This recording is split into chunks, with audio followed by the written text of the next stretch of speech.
کس حدیث میں کس روایت میں ہے کہ بھائی رمضان کا مہینہ ہے 10 ختمے دو قرآن کے؟ کہاں لکھا ہوا ہے؟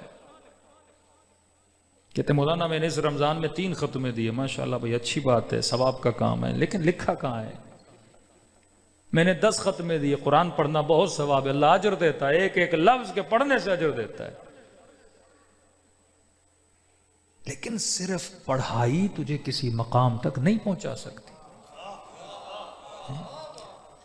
پورے مہینے میں زور ہوتا ہے میں 3 ختمے پڑھوں، 4 ختمے پڑھوں، جیسے موٹر وے پہ اسپیڈ سے گاڑی لگا کے اس نے جلدی جنت تک پہنچنا ہے. ایک ہی سورہ حمد کا ڈیلی آدھی آیت پڑھو، پر جتنے گھنٹے پڑھتے ہو نا اتنے گھنٹے اس آیت میں غور و فکر کرو.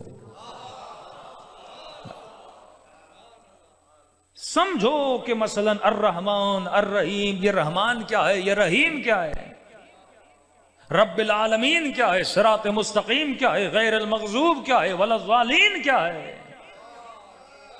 یہ قرآن ہے، یہ میپ ہے زندگی کا. الف لام میم کیا ہے، کتاب لا ریب کیا ہے، یؤمنون بالغیب کیا ہے، یوقنون کیا ہے، ختم اللہ ولا قلوبہم. کون لوگ ہیں جن کے دلوں پہ مہر لگا دی جاتی ہے؟ کون ہے جو غیب پہ ایمان رکھتے ہیں؟ کون ہے جو منزل یقین پہ فائز ہو جاتے ہیں؟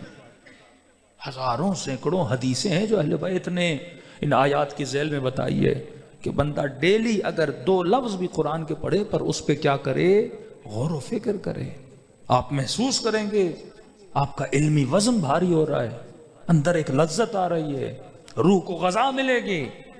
اب جب سمجھ کے قرآن پڑھو گے پھر وہ جو ثواب ملے گا. کیوں کہا کہ 2 رکعت نماز اگر کوئی خلوص کے ساتھ پڑھے خدا اس پہ جنت کو کیا کرتا ہے، واجب کرتا ہے. چھوٹی سی مثال دوں، خدا بندے کے عمل کو نہیں دیکھتا، بندے کے عمل کی نیت کو دیکھتا ہے. یہ نہیں دیکھتا آپ نے کتنا قرآن پڑھا، کتنی مجلسیں پڑھی، کتنی مجلسیں سنی، کتنی دیر ماتم کیا، کتنی دیر نوحہ پڑھا، کتنی بار کربلا گئے، کتنی بار حج پر گئے. یہ نہیں دیکھتا، نیت کو دیکھتا ہے. چھوٹی سی مثال ہے، رسول خدا اپنے اصحاب کے ساتھ جا رہے ہیں، پیاس لگی، نہر سامنے تھی، سب نے اپنی سواریوں کو چھوڑا، اونٹوں والوں نے اونٹوں کو چھوڑا، گھوڑوں کو چھوڑا، خچروں کو چھوڑا، گئے پانی پینے. ایک صحابی نے دیکھا بیچارے سارے گئے، کسی کا خچر ادھر بھاگ رہا ہے، کسی کا گھوڑا ادھر بھاگ رہا ہے. اس نے کہا سارے حیوان گم نہ ہو جائیں. اس نے زمین میں صحرا کے بیچ میں کیلا لگایا اور کیا کیا، ان حیوانوں کی رسیاں کیلے کے ساتھ باندھ دی. رسول کے پاس آیا، یا رسول اللہ میں نے خیر کا کام کیا ہے. کیا کیا؟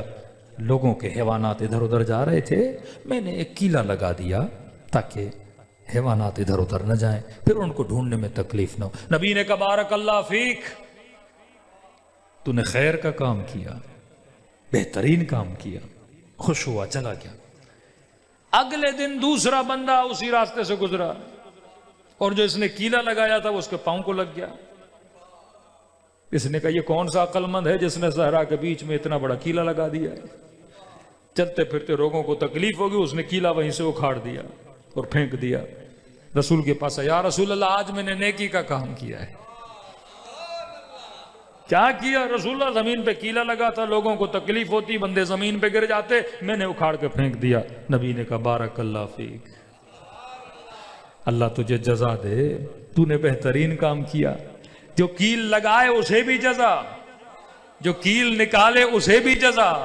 کہ اللہ تیرا لگانا اور نکالنا نہیں دیکھتا، وہ بندے کی نیت کو دیکھتا ہے. اللہ یا رسول اللہ.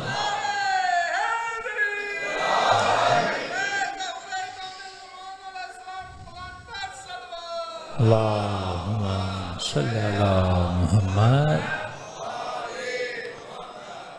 دین کی حکمت کو سمجھو. صاحب عقل،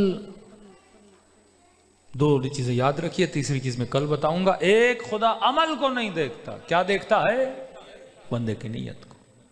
دوسرا معصوم فرماتے ہیں خدا جزا نیت کی بنیاد پہ دیتا ہے، عمل کی بنیاد پہ نہیں.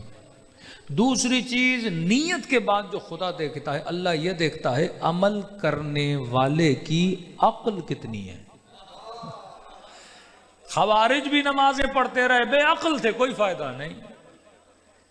لشکر حسین میں بھی نماز، لشکر یزید میں نماز۔ حسینی لشکر کے نماز کی قیمت ہے کیونکہ نماز پڑھنے والے صاحب عقل ہیں۔ مد مقابل کی نمازوں کا کوئی فائدہ نہیں کیونکہ پڑھنے والا جاہل ہے، عاقل نہیں ہے۔